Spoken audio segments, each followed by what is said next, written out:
Welcome to our channel Ahmad studies zone. आज हम सब क्लास 10th का जो हिस्ट्री है उसका पहला चैप्टर यूरोप में राष्ट्रवाद,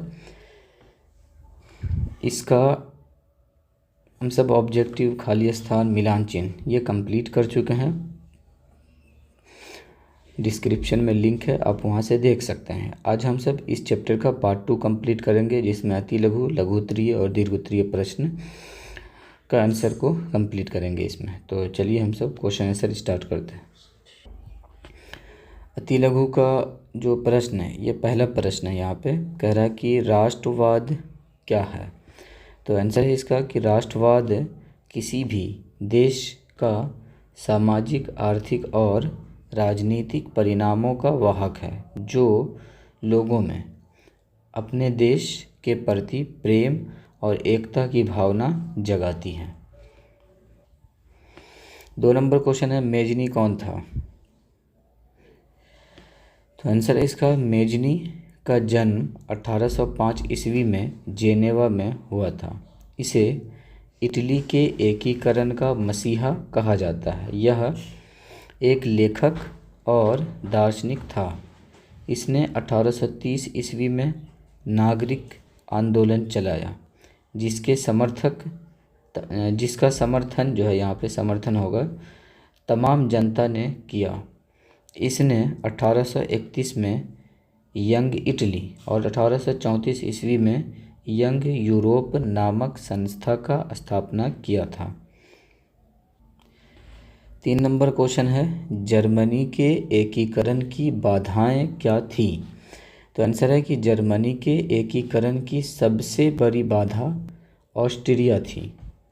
ऑस्ट्रिया का चांसलर मेटरनिक था, जिसका कहना था किसी देश में शासन तो करो, लेकिन जनता की भलाई ना करो। 4 नंबर क्वेश्चन है, मेटरनिक युग क्या है। तो आंसर है इसका, 1815 ईस्वी से 1848 ईस्वी तक के समय को मेटरनिक युग कहा जाता है। इसका मूल मंत्र था परिवर्तन में बाधा डालना। यह चाहता था यूरोप में कोई बदलाव न हो और सभी जगह पुरानी व्यवस्था लागू हो। अब अति लघु हम सब कंप्लीट कर चुके हैं। अब यहाँ से लघु उत्तरीय प्रश्न दिया है। पहला क्वेश्चन है लघु उत्तरीय का, 1848 ईस्वी के फ्रांसीसी क्रांति के कारण क्या थे। तो आंसर है इसका कि लुई फिलिप की असफलता को 1848 ईस्वी की क्रांति का सबसे बड़ा कारण माना जाता है, क्योंकि इसने सभी जनता से वादा किया था कि अगर सत्ता में हमारी सरकार आ गई तो मैं सभी जनता को खुश रखूँगा और जनता के सभी मांगों को पूरा करूँगा। इसने गीज़ो को, और जब इसकी सरकार सत्ता में आई तो इसने गीज़ो को प्रधानमंत्री बनाया, जो एक कठोर प्रकृति का व्यक्ति था। इसके काल में भूखमरी चरम पर पहुंच गई थी। इसका विरोध सुधारवादी नेताओं ने किया, जिसमें एक नाम है यहाँ पे थेथरस। लेकिन पुलिस द्वारा जब विरोध किया गया तो पुलिस द्वारा गोलियां चला दी गई और बहुत सारे लोग जो है और नेता वो मारे गए थे। तो ये एक कारण माना जाता है 1848 ईस्वी के फ्रांसीसी क्रांति का। 2 नंबर क्वेश्चन है लघु उत्तरीय का, इटली जर्मनी के एकीकरण में ऑस्ट्रिया की क्या भूमिका थी। तो आंसर है इसका, इटली एवं जर्मनी के एकीकरण में ऑस्ट्रिया सबसे बड़ी बाधा थी। ऑस्ट्रिया का चांसलर मेटरनिक था, जिसका कहना था किसी भी देश में शासन तो करो, लेकिन जनता की भलाई ना करो।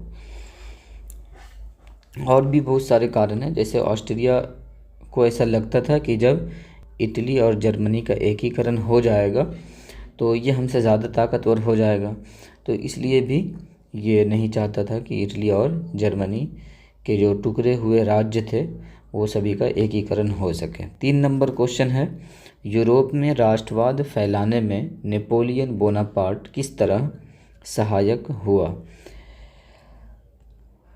तो आंसर है इसका कि यूरोप में राष्ट्रवाद फैलाने में नेपोलियन की अहम भूमिका थी। इसने इटली एवं जर्मनी को वास्तविक सत्ता दिलाने का प्रयास किया।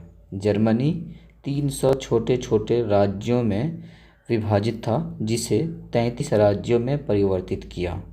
मतलब कि उन सभी को आपस में मिलाया, जो 300 छोटे छोटे टुकड़ों में खंडित थे। अब 4 नंबर क्वेश्चन है कि गैरीबाल्डी के कार्यों की चर्चा करें। तो आंसर है गैरीबाल्डी पेशे से एक नाविक था। वह इटली के रियासतों का एकीकरण करके इटली में गणतंत्र की स्थापना करना चाहता था। वह मेजनी के विचारों का समर्थक था, किंतु बाद में काउंट कावूर के प्रभाव में आकर संवैधानिक, यहाँ पे जो है ये शब्द गलत लिखा हुआ है, संवैधानिक लिखेंगे यहाँ पे।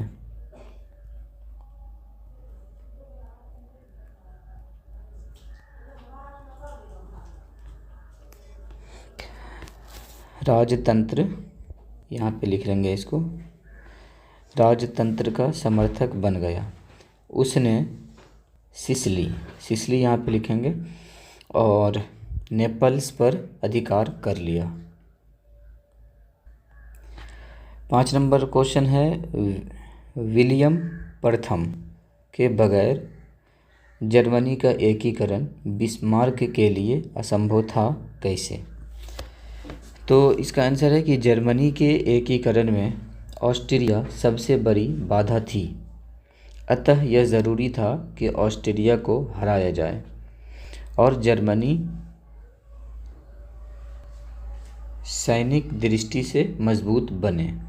विलियम प्रथम ने पर्शिया के सैनिक शक्ति बढ़ाने के लिए एक ठोस योजना बनाया।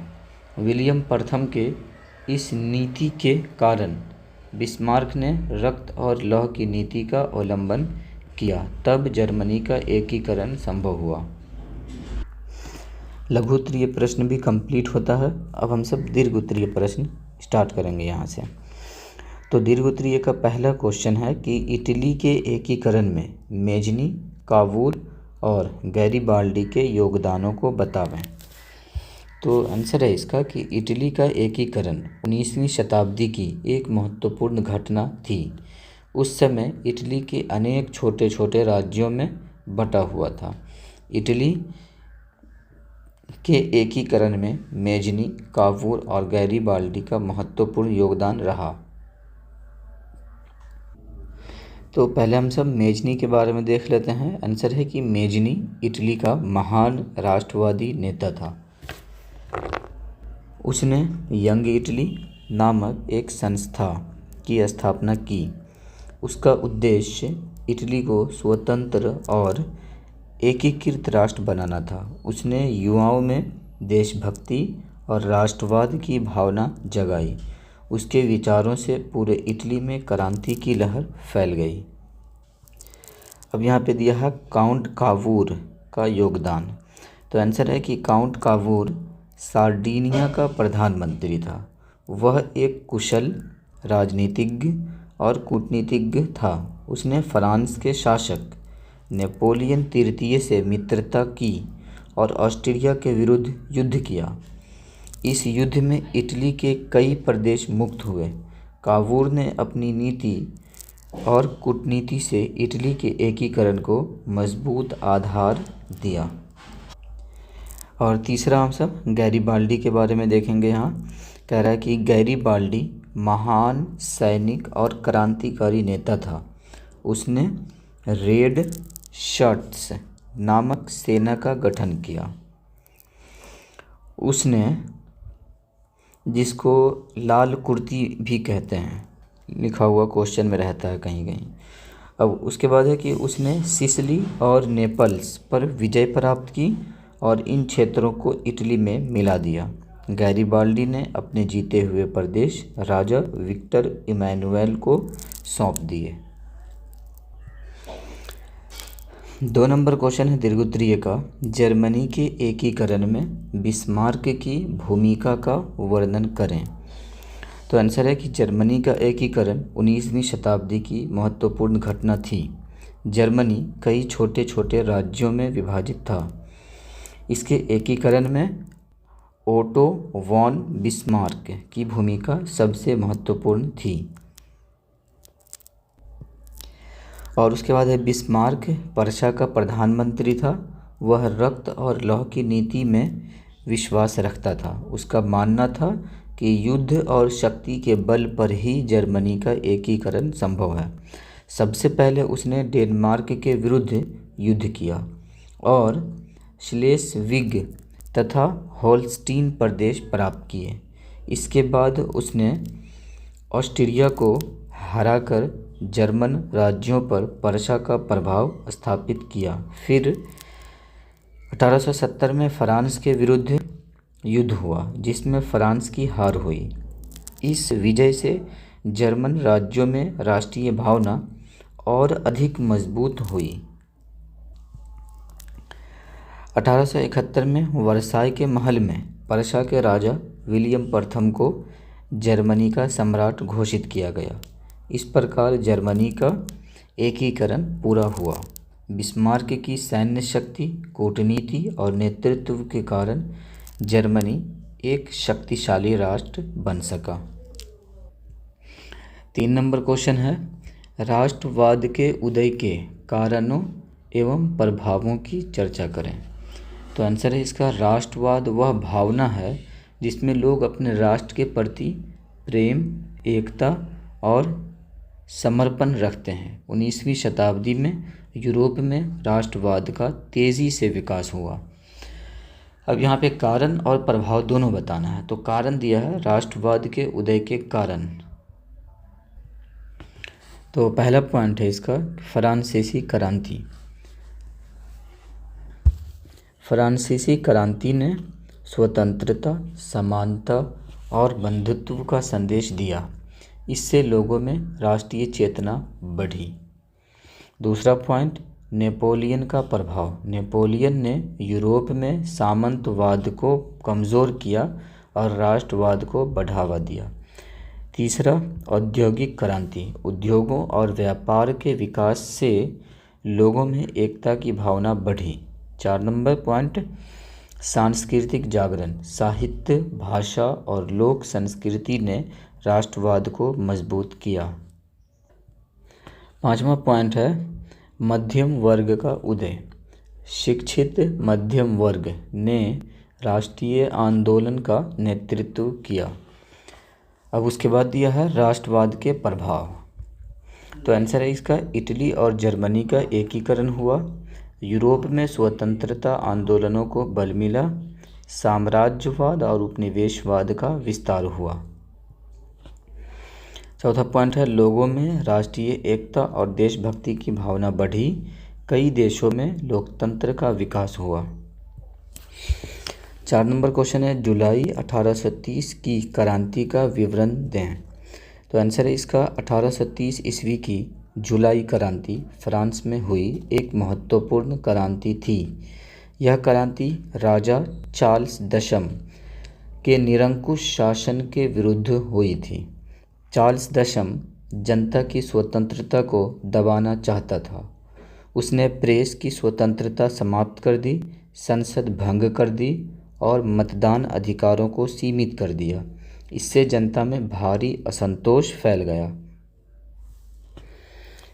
उसके बाद है फिर 27 जुलाई 1830 ईस्वी को पेरिस की जनता ने विद्रोह कर दिया। 3 दिनों तक संघर्ष चला जिसे 3 गौरवशाली दिन कहा जाता है। अंततः चार्ल्स दशम को सिंहासन छोड़कर भागना पड़ा। इसके बाद लुई फिलिप को फ्रांस का नया शासक बनाया गया। उसने संवैधानिक शासन की स्थापना की। इस क्रांति का प्रभाव पूरे यूरोप पर पड़ा। बेल्जियम, पोलैंड और अन्य देशों में भी राष्ट्रीय आंदोलनों को प्रेरणा मिली। जुलाई की क्रांति ने स्वतंत्रता और राष्ट्रवाद की भावना को मजबूत किया। लास्ट क्वेश्चन है ये इस चैप्टर का भी और दीर्घ उत्तरीय भी। 5 नंबर क्वेश्चन कह रहा है कि यूनानी स्वतंत्रता आंदोलन का संक्षिप्त विवरण दें। तो आंसर है कि यूनान लंबे समय तक तुर्की के ऑटोमन साम्राज्य के अधीन था। यूनान की जनता स्वतंत्रता प्राप्त करना चाहती थी। 1821 ईस्वी में यूनान में स्वतंत्रता आंदोलन शुरू हुआ। यूनानी लोग अपनी प्राचीन संस्कृति और सभ्यता पर गर्व करते थे। यूरोप के कई देशों के लोगों ने भी यूनानियों का समर्थन किया। उसके बाद फिर कवियों, लेखकों और बुद्धिजीवियों ने यूनान के पक्ष में जनमत तैयार किया। इंग्लैंड, फ्रांस और रूस ने यूनान की सहायता की। 1827 ईस्वी में नवारीनो के युद्ध में तुर्की की हार हुई। अंततः 1832 ईस्वी में यूनान को स्वतंत्र राष्ट्र के रूप में मान्यता मिली। यूनानी स्वतंत्रता आंदोलन ने यूरोप में राष्ट्रवाद को मजबूत किया और अन्य देशों के स्वतंत्रता आंदोलनों को प्रेरणा दी। तो इस तरीके से हम सब इतिहास का, हिस्ट्री का जो पहला चैप्टर था यूरोप में राष्ट्रवाद, इसको हम सब कंप्लीट कर चुके हैं। ये जो है चैप्टर यहाँ पे कंप्लीट होता है। अब नेक्स्ट वीडियो में जो दूसरा चैप्टर है उसका क्वेश्चन आंसर हम सब करेंगे। क्लास 10th का और भी जो भी बुक है, साइंस, सोशल साइंस, इन सभी का क्वेश्चन आंसर का वीडियो बना हुआ है। डिस्क्रिप्शन में लिंक है, आप वहां से जाकर के देख सकते हैं। किसी भी तरीके का कोई डाउट है तो कमेंट में पूछ सकते हैं, या टेलीग्राम लिंक है वहां पे भी आप अपना क्वेश्चन कर सकते हैं। वीडियो को लाइक, शेयर और चैनल को भी सब्सक्राइब ज़रूर कर दें ताकि इस तरीके की प्रत्येक वीडियो की नोटिफिकेशन आप तक पहुंचती रहे।